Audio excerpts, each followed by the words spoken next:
네, 우리가 함께 나눌 말씀은 반세겔과 한세겔이라는 제목을 한번 붙여봤어요. 오늘 우리가 나눌 말씀은 사복음서에서 보면은 사복음서가 뭐 다 아시지요? 네, 공간복음이라고도 합니다. 같은 사건을 다양한 사람들의 관점에서 바라본 게 바로 공간복음이에요. 특별히 오늘 우리가 읽은 마태복음, 당연히 마가복음, 누가복음, 요한복음이 있겠지만은 각자의 복음서에는 동일한 사건들도 등장하지만 또 어디에는 나오고 어디에 나오지 않고요. 또 어디에만 나오는, 또 나머지는 나오지 않는 그런 사건들이 있습니다. 오늘 우리가 읽은 본문은 그 중에서도 마태복음에만 나오는 사건이에요. 마태복음에만 등장하는, 그래서 마태 특수라고도 하는 사건입니다. 마태에 나온 특수한, 마태복음에만 특수하게 실렸다고 해서요. 당연히 사복음서의 저자가 달랐기 때문이죠. 마태복음은 누가 썼죠? 그렇죠, 마태죠. 네. 이 대답을 마가복음은 누가 썼을까요? 그렇죠. 대답을 못 하시죠? 자, 누가복음 당연히 누가가 썼을 거고, 요한복음은 당연히 요한이 썼겠죠. 마태복음에서의 저자인 마태는 이 복음서, 마태복음서를 쓰는 과정에 있어서 유대인들에게 좀 썼습니다. 교회 안에 존재하던, 초대교회 안에 존재하던 유대인들을 대상으로 이 복음서를 보냈어요. 당시에 초대교회는 다양한 사람들이 모여 있었습니다. 유대인도 있었고요, 이방인들도 있었고요. 어쨌건 그 안에 다양한 배경과 어떤 상황을 가진 사람들이 있었는데 이 마태복음은 그들을 향한 복음서이기도 했습니다. 그래서 이 마태복음을 읽다 보면은 자주 나오는 이야기가 있어요. 율법 이야기 자주 나오고요, 언약 이야기 자주 나오고요. 또 우리가 잘 알죠? 마태복음의 시작이 뭘로 시작하죠? 족보 이야기가 딱 나오죠. 그 이유가 뭡니까? 유대인들에게 이것이 아주 익숙한 것이었기 때문이에요. 한국 사람들에게 한국 사람들이 맞는 언어로, 한국인들이 이해할 수 있는 언어로 복음을 전하는 것 중요하죠. 마찬가지였습니다. 오늘 그래서 우리가 읽었던 이 마태복음 17장 24절에서 27절의 상황은요, 유대인의 율법 중에 성전세에 관한 이야기가 함께 연관이 되어 있는 겁니다. 이 성전세, 쉽게 말해서 성전에 들어오는 사람이 다 헌금을 내야 된다는 거죠. 출애굽기 30장 13절에 이 근원이, 이 기원이 등장합니다. 제가 읽어드릴게요. 무릇 계수 중에 드는 자마다 성소의 세겔로 반세겔을 낼지니 한 세겔은 20게라라. 그 반세겔을 여호와께 드릴지며 라는 말씀입니다. 뭐 화폐 단위는 어려우니까 제외할게요. 어쨌건 이 말씀의 주된 이야기는요, 성소에 오는 사람은 계수 안에 드는, 백성으로서 계수 안에, 이 안에 드는 사람은 꼭 반세겔을 내라 라는 말씀입니다. 반세겔을 왜 내야 될까요? 바로 이스라엘 백성들이 노예로 살아가던 그때 하나님이 출애굽으로 구원해 주셨잖아요. 그 구원받은 노예의 상태에서 하나님의 백성으로 이끌어내어 주신, 그래서 하나님의 백성으로 삼아주신 그것에 감사하여서 생명의 속전이라고도 불리며 이 성전세는 하나님께 바쳐졌던 겁니다. 아이고, 하나님 감사해요. 저 구원해 주셔서 너무 감사해요. 이것만으로도 감사의 조건으로 매번 내야 하는, 매번은 아니었습니다. 율법상에는 어느 정도 규칙이 있었죠, 상황들이. 어찌되었건 이 헌금은, 이 성전세는 하나님의 구원의 은혜에 감사하는 헌금이었어요. 그리고 이건 주로 어디다 쓰였냐? 교회 물 새는 데 고치고요, 교회 뭐 못도 받고, 어디 망가졌으면, 고장났으면 고치기도 하고 바꾸기도 하고, 하여간 그런 용도로 쓰였다고 합니다. 그래서 유대인들이라면 당연하게 내야 되는 돈이었어요. 네가 유대인입니까? 내야죠.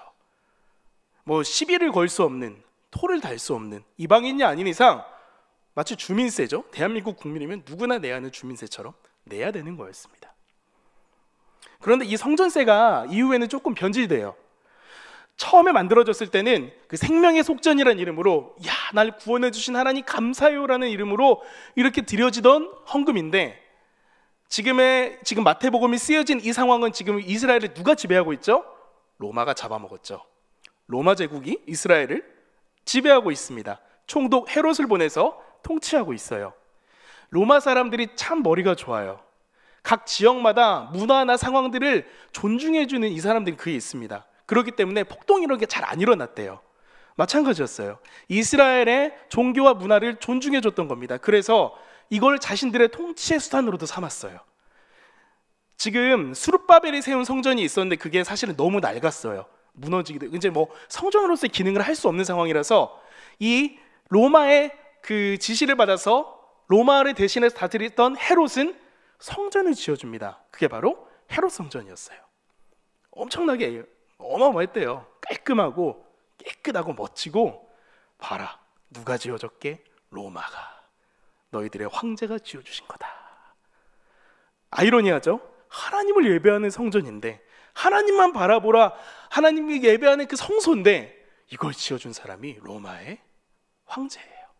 총독이에요. 굉장히 이율배반적입니다. 하나님을 예배하는 성전인데 그 성전이 가리키는 것은 로마 황제의 영광이었어요. 로마 제국에 이스라엘을 통치하는 합당함을 보이는 어떤 표시였어요. 그런 상황이기 때문에 어떻게 될까요? 성전세를 내려가면, 자, 여러분 입장에서 성전세를 낼 수 있겠습니까? 이거 성전, 이거 우리가 지은 것도 아니고 하나님의 영광을 위한 것 같지도 않은데 이걸 우리가 왜 내야 돼요? 이렇게 말하는 사람들이 분명히 있습니다. 이 안에 어떤 사람들은 아니야, 우리의 율법이기 때문에 냅시다, 어찌되었건 냅시다, 내는 분들도 있고요. 또 로마가 우리한테 잘해줬잖아요, 그래서 내는 사람도 있을 것이고, 어떤 사람들은 절대 안 돼요, 절대 안 됩니다, 이걸 내는 즉시 당신은 로마의 앞잡이에요, 이렇게 이야기할 수 있는 상황도 분명히 온다는 거죠. 어쨌건 많은 사람들이 여기서 당시 학자들의 의견, 그 상황을 연구한 자료에 따르면은 이 성전세를 내는 부분들이 많은 논쟁거리가 되었다고 합니다. 오늘 그래서 본문 24절에서 딱 예수님한테 어떤 사람이 와서, 예수님한테는 아니죠, 베드로에게 이야기하죠. 야, 니네 선생님은, 당신의 선생님은 성전세를 안 냅니까? 물어봐요. 그러니까 이게 강제로 걷는 그런 건 아니었다고 합니다. 근데 성전세를 담당하는 사람들이 있었대요. 그래서 쓱 오죠. 뭐 유명했을 거 아닙니까? 예수님, 또 베드로, 가버나움 워낙에 또 보는 그 자주 활동하시던 곳 아닙니까? 야, 왔어. 그럼 네, 가보자. 물어봐요. 성전세 안 내세요? 이 상황은요, 단순히 돈을 걷는다는 차원을 넘어서서 예수님을 떠보는 거예요. 그 제자들을 떠보는 거예요. 로마 제국을 인정하십니까? 로마 제국이 이스라엘을 다스리고 있는데 이걸 인정하시나요? 그러한 질문의 의도도 있었다는 거예요. 어쨌건 간에 강제성을 가지고 다가간 건 아니지만 이 질문은 굉장히 무거웠을 것입니다. 굉장히, 그리고 대답하기에 까다로운 질문이었을 거예요. 24절에 그래서 이렇게 읽죠. 이렇게 나와 있죠. 가버나움에 이르니 반세계를 받는 자들이 베드로에게 나와 이르되 너의 선생은 반세계를 내지 아니하냐 물어보고 있는 상황이에요. 우리가 베드로의 성격을 알면은, 자, 이제부터 다음 구절을 읽지 않았다는 조건 하에 한번 상상을 해봅시다. 일반적인 베드로의 성격이면 어땠을까요? 어디 우리 선생님한테 와서 돈을 내라고 그래? 얼마나 불같습니까? 그리고 사실은 베드로가 이때 당시만 해도 그렇게 막 스마트하거나 뭔가 상황을 잘 넘어갈 수 있는 그런 센스가 있는 사람은 아니었던 것 같아요. 제가 성경을 읽어보니까 저의 개인적인 관점에서는 그렇습니다. 이 질문 앞에서 베드로는 얼버무리거나 어버버버하거나 당황하거나 뭔가 다른 어떤 모습을 취했을 수 있는데, 놀랍게도 베드로의 반응이 굉장히 독특합니다. 상상할 수 없었던 베드로의 반응이죠. 25절입니다. 같이 한번 읽어볼까요? 시작. 이르되 내신다 하고 집에 들어가니 예수께서 먼저 이르시되 시몬아, 내 생각은 어떠하냐? 세상 임금들이 누구에게 관세와 국세를 받느냐? 자기 아들에게냐 타인에게냐? 여기는 지금 베드로의 상황과 예수님의 이야기가 섞여 있습니다. 베드로가 어떻게 대답하죠? 이르되 내신다. 내요. 내세요. 아직 내지는 않은 상황입니다. 내신다 하고 어디로 갔다고요? 집에 들어갔다고 해요. 예수님이 계시던 곳이겠죠. 예수님과 머물던 곳. 얼버무리거나 확 들이받지 않고, 확 들이받거나 막 당신들이 뭔데 막 이러면서 이런 게 아니라 일단 내신다 하고 상황을 일단 종결시킵니다. 상황을 마무리 지어요. 그리고 나서 예수님이 계신 곳으로 돌아옵니다. 저는 이 상황에서 마음속으로 박수를 쳤어요. 야, 베드로 대단하다. 원래 성격 같았으면 이러면 안 되는데. 어찌되었건 베드로는 맞서지 않았습니다. 그리고 그들의 입장에서 대답을 해주었어요. 그들이 어느 정도는 그냥 이 상황에서 서로 부딪히지 않을 대답을 하고 그 자리를 빠져나옵니다. 오늘날 사회상에 대해서 많은 학자들이 연구를 하는데 오늘날 사회를 대변하는 여러 가지 몇 가지 단어가 있는데 그 중에 가장 자주 언급되고 가장 도드라지는 단어가 있다고 해요. 바로 그것은 뭐냐면 분노예요. 분노. 오늘날 사회를 지배하고 있는 단어, 지배하고 있는 사회 현상에는 분노의 감정이 굉장히 많이 자리 잡고 있다는 것을 많은 학자들이 연구하고 있습니다. 뭐 학자들의 연구가 아니더라도 우리는 잘 알 수 있습니다. 우리는 정말 많은 사건을 겪었지요. 제가 볼 때 2010년 이후에 대한민국은 정말 파란만장했습니다. 한국전쟁 이후로 이렇게 파란만장한 적이 또 있을까라는 생각도 해요. 물론 우리가 이 시대를 살고 있으니까 그렇게 느낄 수 있겠지만 정말 가슴 아픈 사건이지만 세월호 사건도 있었고요. 많은 아이들이 죽었잖아요. 그 이후로 뭐 지금과 비슷한 어떤 메르스 사태, 또 뭐 정말 가슴 아프지만 또 대통령이 물러났던 사건, 또 성폭력 때문에 사람들이 막 서로 막 신고하잖아요. 미투 운동. 아, 이 사람이 나 성추행했어요. 막 이러고. 또는 이 사람이 나한테 갑질했어요. 또 막 인터넷에 올리고. 그럼 막 일어나잖아요. 이 상황들이 어떠한 좋은 상황, 더 나은 상황으로 간다기보다는 분노가 이 안에 있지 않나라는 걸 저는 보게 됩니다. 그동안에 응축되어 있던, 그동안에 차마 말하지 못했던 것들에 대한 분노가 막 들불처럼 일어나고 있는 게 오늘날의 시대가 아닌가 저는 생각을 하게 됐어요.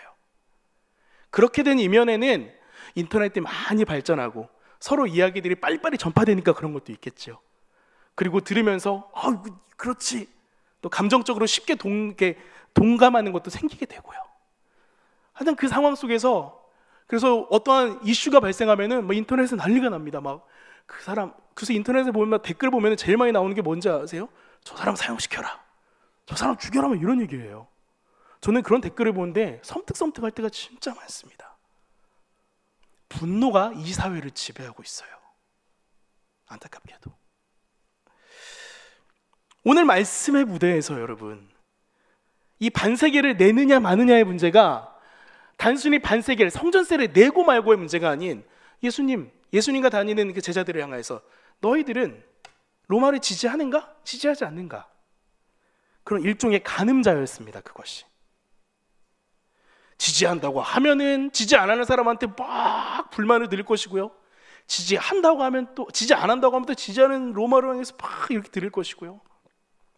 어떤 방식이든지 표현을 해야 됐는데 분명히 뭔가 표현을 하면 거기에 도화선에 불이 붙어가지고 뻥 터질 상황인데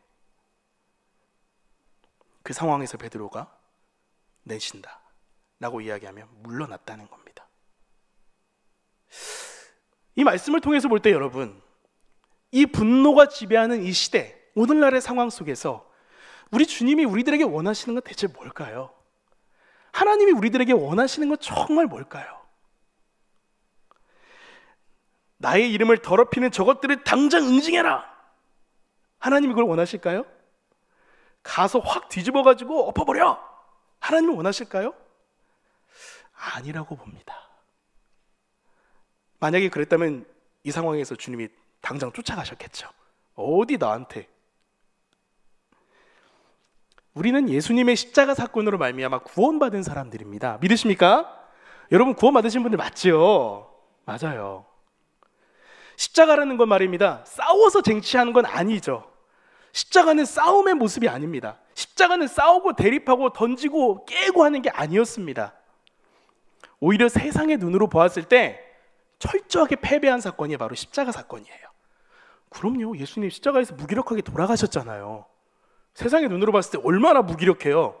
거 봐라, 저거 설치더니 죽었네. 아마 그렇게 비웃는 사람들 정말 많았을 겁니다. 그런데 어떻게 됐습니까? 오히려 십자가의 복음은 온 세상에 전파되기 시작합니다. 무섭게, 들불처럼. 우리가 믿는 복음의 원리는요, 지는 것이 바로 이기는 것입니다. 예수님 그렇기 때문에 성육신하여 오신 거 아니에요?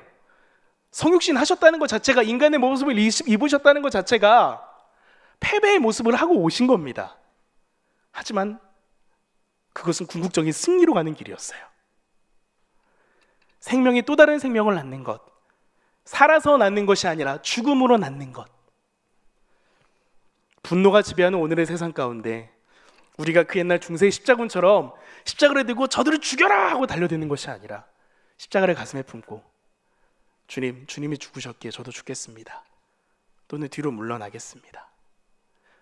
어느 한 명은 물러나야 되지 않겠습니까? 죽여라 하는 세상에서 같이 죽자고 하면은 서로 죽는 거예요. 그때 누가 죽어야 할까요? 누가 물러나야 할까요? 그리스도인들입니다. 예수 믿는 사람들입니다. 세상은 비웃을지도 몰라요. 거봐, 얼마나 무기력해 저 사람들. 무기력하다는 그들의 비아냥이, 비웃음이 우리들에겐 더 큰 칭찬입니다. 우리들에겐 주님을 닮아갔다는 더 큰 은혜입니다. 진리에 대한 문제가 아닌다면 우리는 세상 가운데서 분노가 지배하는 세상을 조금은 진정시킬 필요가 있지 않을까요? 무엇보다 25절 말씀에서 또 한 번의 중요한 교훈이 등장합니다. 우리 한번 제가 다시 한번 읽어보겠습니다. 이르되 내신다 하고 집에 들어가니 예수께서 먼저 이르시되 시몬아 내 생각은 어떠하냐? 세상 임금들이 누구에게 관세와 국세를 받느냐? 자기 아들에게냐? 타인에게냐? 내신다 하고 베드로가 물러났는데 거기에 예수님이 계시죠, 집안에. 근데 예수님이 이 상황에서 먼저 이르십니다. 먼저 베드로에게 물어보세요. 시몬아, 네 생각은 어때? 마치 답을 들고 가서 예수님이 질문을 들고 갔으면 예수님이 그래 그건 말이야 하면서 대답을 해주시길 바랬을까요? 바랬겠죠. 그런데 예수님은 역으로 물어보십니다. 베드로야, 네 생각은 어때? 너는 어떻게 생각해? 정치적인 올바름을 묻는 이 복잡한 문제 앞에서 예수님께서 오히려 질문하십니다. 사랑하는 여러분, 오늘 아침에도 여러분 설교 들으셨지만 우리가 믿는 신앙은 교회당 안에서만 머무르는 신앙이 절대 아닙니다. 우리 안에서만 머무르는 신앙이 절대 아니에요. 한 번을 설교를 듣고 망각해버리는 신앙도 절대 아닙니다. 오늘 좋은 말씀 들었다, 마음 편하다. 절대 아니죠. 들었다면 여러분 끊임없이 고민하고 끊임없이 질문하는 것, 성경의 관점에서 주님과 함께 동행하는 그 삶 가운데서 복음의 관점에서 이 말씀이 나에게 다가왔을 때 함께 질문하며 함께 고민하며 그 주님의 관점으로 세상을 바라볼 수 있도록 노력하는 인생. 주님이 우리에게 물어보시잖아요. 역으로 너는 어떻게 생각하니? 오늘 경건하라고 했잖아. 오늘 경건에 대해서 내가 너희한테 이야기하는데 너는 어떻게 생각하니? 주님 여러분에게 물으십니다. 우리가 사는 세상 그렇게 간단하진 않아요. 그렇게 우리의 소견과 방법으로 세상을 해석하려고 한다면은 사실은 세상 사람들과 똑같습니다. 예수 믿으면서 가장 무서운 사람이 누군지 아세요? 자기 경험으로 모든 것 해석하는 사람. 진짜 무서워요. 자기의 경험이 예수님의 방법이라고 착각하는 거죠. 그렇게 우리에게 지금 물어보시는 그 우리와 함께 하시는 그 주님의 질문 앞에 함께 주님과 동행하는 습관이 우리에게 필요해요. 생각을 하셔야 됩니다. 곱씹으셔야 됩니다. 물어보셔야 합니다. 여러분이 만나는 삶의 걸음 앞에서 이 말씀을 계속 물어봐야 돼요. 설교를 듣고 나서 평안하게 나가시는 것 좋습니다. 위로받고 나가시는 것 너무 좋아요. 하지만 때로는 설교 말씀 듣고 나서 얼굴이 찡그려져가지고 막 괴로운 상황으로 나가시는 분 축복합니다. 축복합니다. 왜요? 말씀이 나의 삶에 부담으로 다가오고 두려움과 어려움으로 다가왔다는 것은 말씀이 그분의 삶에 부딪혔기 때문이에요. 축복합니다. 말씀이 부딪히는 인생 되시길 축복합니다.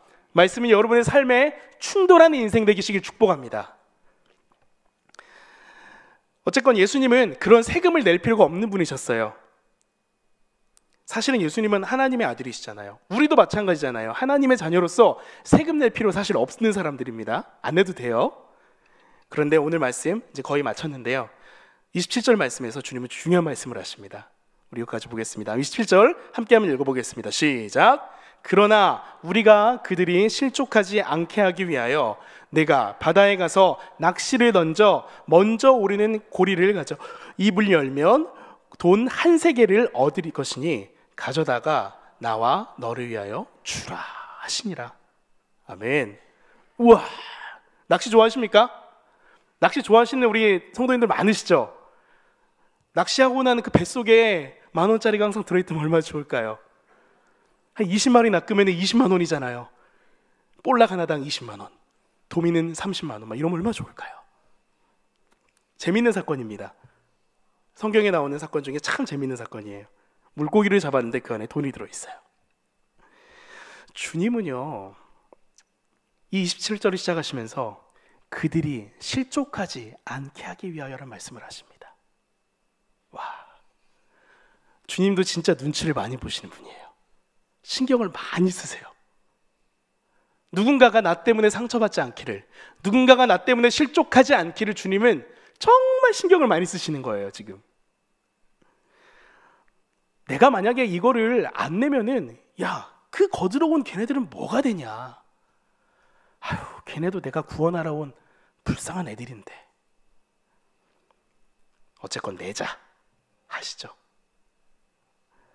성전세를 안 내도 되는 분입니다. 하나님의 아들이시니까요. 그런데 내가 하나님의 아들이라는 그 사실이 누군가에게 마음이 어려움이 되지 않도록 그것마저도 포기하시고 내가 내겠다 하시는 분입니다. 이게 우리 주님이십니다. 아멘. 그걸 통해서 누군가의 마음을 실족하지 않길 바라시는 주님의 마음. 온전한 그리스도인 우리가 이야기하고 있습니다. 온전한 그리스도인, 온전한 믿음 계승 이야기하고 있죠. 온전한 그리스도인, 우리는 계속 그것의 의미를 찾아갑니다. 계속 말씀 속에서 묵상합니다. 하지만 오늘 이 말씀을 비추어 볼 때 우리가 이 말씀을 통해서 발견해야 될 온전한 그리스도인은 내 스스로 누려도 될 권리와 자유를 포기하면서도 누군가를 일으키는 사람인 것입니다. 내가 당연히 누려야 될 권리 또는 내가 어떻게든 할 수 있는 것이지만 이거를 포기함으로써 누군가가 일어날 수 있다면, 누군가가 거기서 다시 한번 용기를 얻고 실족하지 않을 수 있다면 나는 그걸 포기할 수 있는 사람, 그것이 바로 온전한 그리스도인 아닐까요? 예수님이 하셨듯 스스로의 권리와 자유를 거절하는 인생. 누군가를 실족하지 않기 위해서 우리는 어떻게 해야 될까요? 보다 구체적인 방법을 몇 개 말씀드릴게요. 첫 번째, 교회와 일상이 분리되지 않길 바랍니다.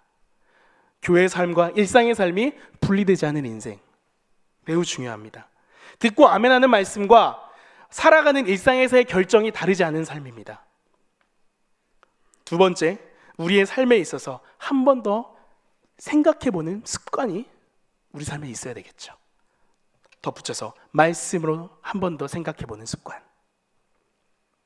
내가 지금 하고 있는 이 행동을 누군가가 본다면 그것으로 인해서 내 그리스도인의 삶이 과연 떳떳할 수 있을까? 저도 집에 가면 저희 아이한테 부끄러운 적이 참 많습니다. 아빠가 그래도 목사인데 화는 내면 안 되잖아요. 근데 저 화냅니다. 짜증도 냅니다. 저 부부싸움 안 할 것 같죠? 예, 큰 싸움은 아니어도 말다툼은 합니다. 그런데 비추어 봐야 되겠죠. 지금 내가 이러는 게 맞나? 지금 내가 하나님의 사람으로 이렇게 살아간다면 고백은 하는데 이게 맞나? 더 나아가서 한 사람의 시민으로서, 한 사람의 국민으로서 살아가면서 지켜야 될 것들을 마땅히 지키는 것도 매우 중요합니다. 당연히 정당한 세금을 납부해야 되겠죠. 규칙과 규정, 공중도덕 당연히 지켜야겠죠. 시민의식을 가져야겠죠. 나와 생각이 조금 다른 사람이 있을다 할지라도 그 사람에게 나의 이해의 범위를 적용하는 삶. 더 나아가서 자원을 아끼고 낭비하지 않는 삶. 그 외에도 많이 있습니다. 차차 여러분의 삶에서 생각해 보십시오. 내가 누군가를 실족하지 않게 하기 위해서는 어떻게 해야 될까? 그리스도인으로서 살아간다는 것은 하나님 나라를 바라보면서 이 땅에서의 삶을 뒤로 제쳐놓는 삶이 절대 아닙니다. 이 땅에서의 삶을 온전하고 아름답게 함께 살아가야 된다는 것을 여러분 기억하시기 바랍니다. 말씀을 정리하겠습니다. 반세계를 내라 말씀하신 예수님께서 베드로에게 갈릴리 바닷가로 가라 하십니다. 가버나움 바닷가에 있으니까요, 바닷가로 가라 하시죠. 그래서 낚시 한번 던져라. 고기를 낚았는데 얼마가 들어있어요? 반세겔만 있으면 되는데 원래는 한 세겔이 있어요. 그 한 세겔은 예수님 거, 베드로 거. 와. 우리가 누군가의 마음을 배려하면서 실족하지 않기를 바라며 우리의 삶의 자유와 권리를 약간은 포기해가며 한 사람의 온전한 그리스도인으로 살아가기 위해서 애쓰는 그 상황 앞에 우리가 좀 손해볼 수 있고요, 우리가 조금 노력해야 될 수도 있어요. 그런데 주님이 그거 다 알고 계세요. 주님이 놀랍도록 채우세요. 마치 물고기 뱃속에서, 입속에서 한 세겔이 나온 것처럼. 반세겔의 돈이 없지 않은 인생이지만 그것마저도 주님은 정확하게 채우시는 하나님이심을 믿으시기 바랍니다. 반세겔의 마음 앞에서 누군가를 생각하며 한 사람의 온전한 그리스도인으로 살아가기를 결단하는 여러분에게 주께서 한 세겔의 은혜를 주실 것을 기대합니다. 그리고 축복합니다.